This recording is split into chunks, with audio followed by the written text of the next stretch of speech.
Hello friends, welcome to my YouTube channel BEd lesson plan. और आज हम बात करने वाले हैं विज्ञान विषय के लिए कक्षा 9 के पाठ्य योजना की, जिसका शीर्षक है परमाणु संरचना। तो जैसा कि हम लोग जानते हैं कि लेसन प्लान के फॉर्मेट में सबसे ऊपर हम पाठ्य योजना संख्या लिखते हैं, उसके बाद संस्था का नाम और उसके बाद इसी प्रकार के ब्लॉक्स बनाते हैं, जैसे कि आप देख पा रहे होंगे। दिनांक, कक्षा, वर्ग, विषय, उप विषय, कालांश और अवधि। और प्रकरण है आज का हमारा परमाणु संरचना। तो इसके बाद हम लिखते हैं सामान्य उद्देश्य।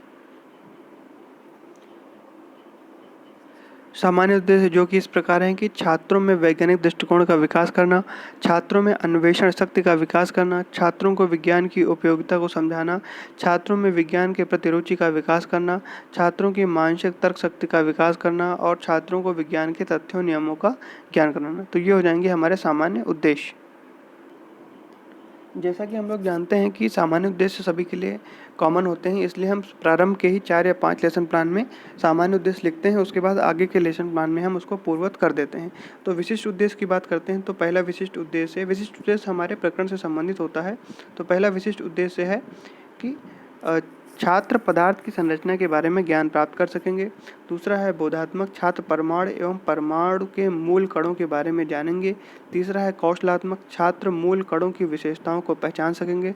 चौथा है अनुप्रयोगात्मक, छात्र परमाणु संरचना एवं मूल कणों के ज्ञान को प्रयोग करते समय उपयोग में ला सकेंगे।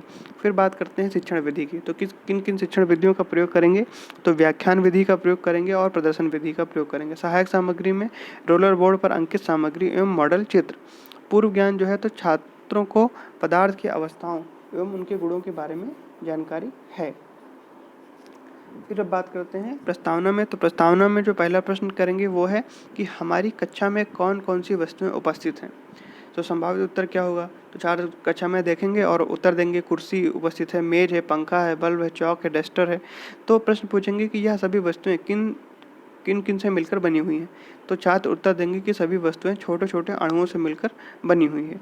फिर प्रश्न है कि अणु किससे मिलकर बने हुए हैं। तो उत्तर देंगे कि अणु परमाणुओं से मिलकर बने होते हैं। तो फिर प्रश्न पूछेंगे कि परमाणु किन से मिलकर बने हैं। तो ये समस्यात्मक प्रश्न हो जाएगा और यहीं से हम अपना उद्देश्य कथन प्राप्त करेंगे कि छात्रों आज हम परमाणु एवं परमाणु की संरचना के बारे में चर्चा करेंगे। और 5 ब्लॉक्स बनाएंगे, जिसमें प्रस्तुतिकरण, शिक्षण बिंदु, छात्राध्यापक क्रियाएं, छात्र क्रियाएं एवं संपर्क कार्य लिखेंगे। तो शिक्षण बिंदु में क्या है? परमाणु। तो इसको स्पष्ट करेंगे कि परमाणु छोटे छोटे कणों से मिलकर बना होता है, जिन्हें अणु कहते हैं। और एवं अणु जिन सूक्ष्म कणों से मिलकर बने होते हैं उन्हें जो है वो परमाणु कहते हैं। अब छात्र क्रियाओं में लिखेंगे कि छात्र ध्यानपूर्वक सुनते हैं। अब इसी से प्रश्न पूछ लेंगे कि अणु का निर्माण किससे होता है। तो छात्र कहेंगे कि परमाणु से। और परमाणु किसे कहते हैं? तो किसी भी तत्व के सूक्ष्मतम कण जिनसे अणु बनते हैं। तो ये हो जाएंगे हमारे परमाणु। अब फिर प्रश्न पूछेंगे कि परमाणु किन किन कणों से मिलकर बने होते हैं। तो छात्र यहाँ निरुत्तर रहते हैं, या ऐसा लिख सकते हैं कि छात्र उत्तर देने का प्रयास करते हैं। तो फिर यहाँ शिक्षण बिंदु में लिखेंगे कि पदार्थ के मूल कणों का वर्णन। तो परमाणु मुख्यतः 3 कणों से मिलकर बना होता है। ये 3 कण कौन से हैं? तो छात्र यहाँ ध्यानपूर्वक सुनेंगे। ये मूल कण है इलेक्ट्रॉन, प्रोटॉन और न्यूट्रॉन। तो फिर प्रश्न करेंगे कि इलेक्ट्रॉन किस प्रकार का कण है। तो यहाँ हो जाएगा मूल कण है। फिर अगला है कि परमाणु में इलेक्ट्रॉन को छोड़कर कौन से कण पाए जाते हैं। तो इलेक्ट्रॉन को छोड़कर कौन से कण पाए जाते हैं? तो अभी हमने ऊपर बताया है कि इलेक्ट्रॉन, प्रोटॉन और न्यूट्रॉन 3 पाए जाते हैं। तो छात्र बताएंगे कि प्रोटॉन और न्यूट्रॉन।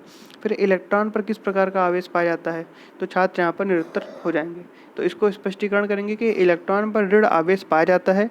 छात्र यहाँ पर ध्यानपूर्वक सुनेंगे। तो इलेक्ट्रॉन नाभिक के बाहर के कक्षाओं में चक्कर लगाते हैं।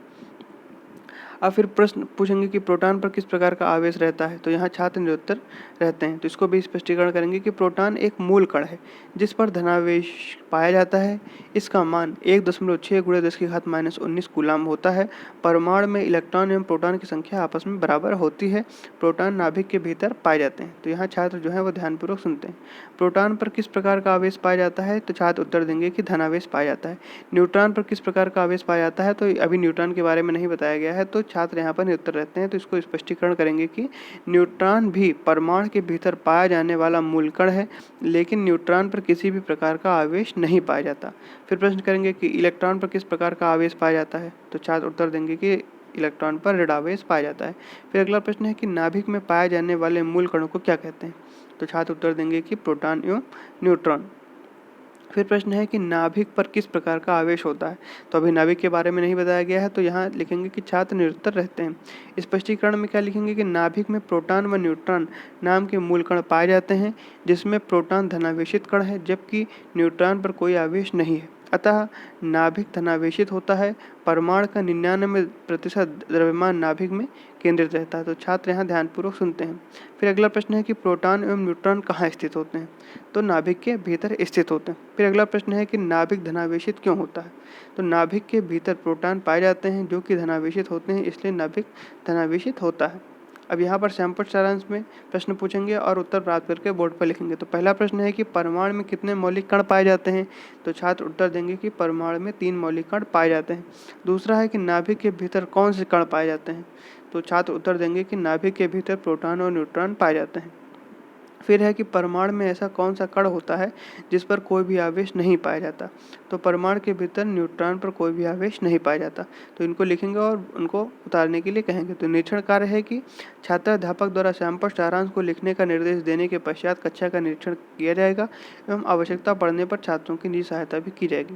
पुनरावृत्ति प्रश्न है कि इलेक्ट्रॉन पर कौन सा आवेश पाया जाता है और दूसरा प्रश्न है कि न्यूट्रॉन पर कौन सा आवेश पाया जाता है। तो ये सभी मौखिक प्रश्न होंगे और इनको मौखिक रूप से पूछकर उत्तर प्राप्त किया जाएगा। और इसमें 2-3 प्रश्न आप और भी लिख सकते हैं। फिर गृह कार्य है कि परमाणु का धनावेशित कण कौन सा होता है, उस पर कितना आवेश पाया जाता है। तो इन प्रश्नों को छात्र घर से लेकर आएंगे। और दूसरा है कि परमाणु का ऋणावेशित कण कौन सा है तथा उस पर कितना आवेश पाया जाता है। तो यहाँ पर हमारा लेसन प्लान कंप्लीट होता है। आपको वीडियो कैसा लगा कमेंट करके जरूर बताइए और वीडियो को लाइक करिए, चैनल को सब्सक्राइब करिए और भी किन किन टॉपिक पर आपको वीडियो चाहिए तो वो भी कमेंट करके ज़रूर बताइए। धन्यवाद।